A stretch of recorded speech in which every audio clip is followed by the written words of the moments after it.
So one of my customers told me about this yogurt recipe, and I've been making yogurt for a long time.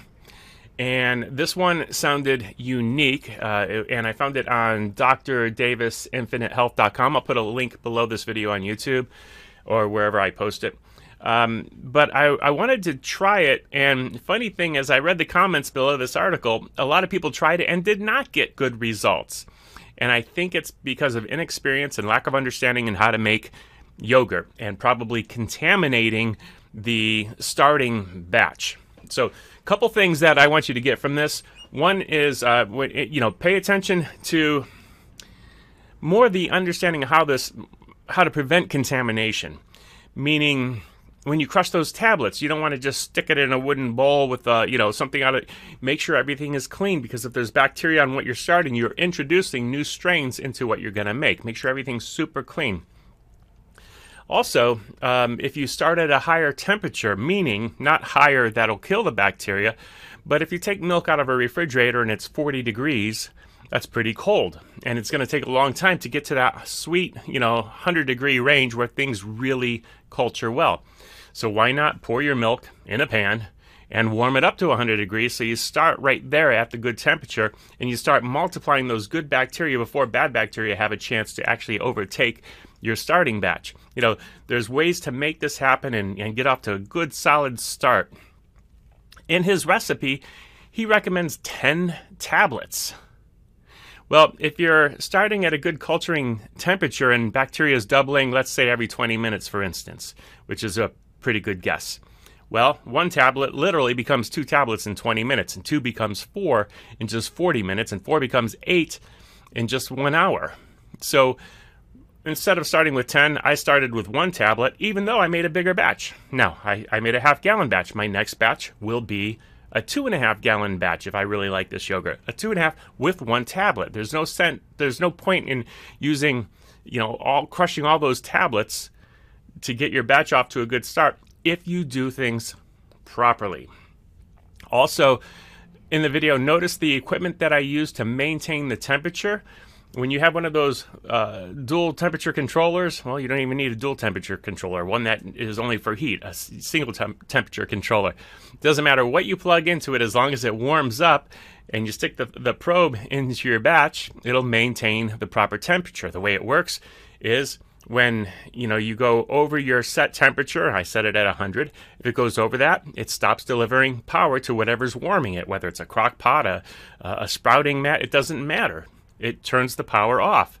And when it drops below the threshold, say you have it set at 98 degrees, once the dairy gets below that, it'll kick the heating element back on, or the power to whatever you have it plugged into. So you can have it in any, a crock pot, it doesn't matter. You can have it on a plate warmer, anything that provides warmth to that batch.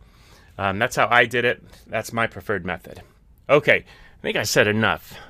With that, let me show you my clip from this morning so you see the equipment I used and how I did it, and how after even just 12 to 14 hours, I already have a nice thick yogurt, and I didn't add the inulin because I wanted to, as a test, do a little more of a controlled 1 ingredient instead of 2. Next time I'll use the inulin. All right, here's my clip from this morning. I'm Dr. Michael Haley, and I'm trying something new when it comes to yogurt. I saw something about a Dr. Davis. One of my customers actually told me about his yogurt and specific strains in here being effective for not only promoting good health, but also increasing metabolism and losing weight. Okay, that got my attention. Something about a half a cup a day and it takes away your appetite. Well, interesting. I'm going to see if that's true or not. And he talked about combining this particular probiotic with inulin. He didn't specify on what inulin, so I just ordered an organic inulin. And, off the bat, I already saw a problem with these. That is, they had to be crushed because they're tablets, not capsules. So I knew that, well, that could introduce contamination. So I, used stainless steel in a glass to kind of crush things, and I knew that they were very clean before starting, so there wouldn't be any contamination. And this is the setup I'm using. It's, well, I've got a heating mat, like a seed sprouting mat, plugged into a thermal temperature controller. And when you use one of these, you essentially set the range, the temperature range, and when it gets below that, it turns back on. So I can tell right now it turned back on because it's below 100, and once it goes over 100, it'll shut off. So I'm trying to keep it right around 100 degrees. All the reviews I saw about this were bad. It was kind of like, this yogurt doesn't work. And I suspect it was either contaminated or something else, or they were getting dead probiotics or whatever the case is. So on this batch, I did not add the inulin. I want to get rid of as many factors as possible. I'm just going with the straight probiotic and trying to increase the number of probiotics. Now, why do I have it in a pan? Because I'm using glass. It's in a glass jar. And this is the little temperature thermometer to keep it in control. And if the glass broke, it would catch in the pan. But I also use this pan to gently warm up the milk first, meaning I wanted to get it right off to a good start and culturing very, very quickly. So I put it in a pan and I use my, digital thermometer here. And, when it got to 100 degrees, I took it out, put it in the jar, wrapped the mat around it, and plugged it in. It also talked about doing a 24-hour ferment or culture. So far, it's been about maybe 12, 13 hours, which should be good enough, especially to see if I have got a good yogurt culture. And everyone was talking about in the reviews about it being like, pink and fungusy and liquidy. I have no idea what I'm going to get, but because I'm really good at these kinds of things, I'm expecting good results. So I'm going to pause and come right back so I can I got a rubber band on this and stuff, and I'm going to take that off and I'll be right back. So I'm going in for a first taste now. I just got the plastic wrap off, and all right, I definitely have like a thick yogurt here.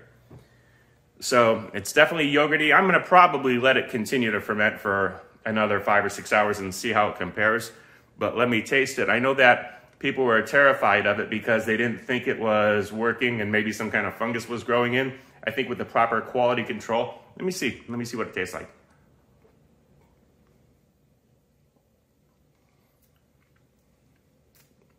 All right, so it's definitely soured a little bit, but not as much as I want it to. So I am gonna continue to culture this for another probably 5, 6, 7, 8 hours, who knows.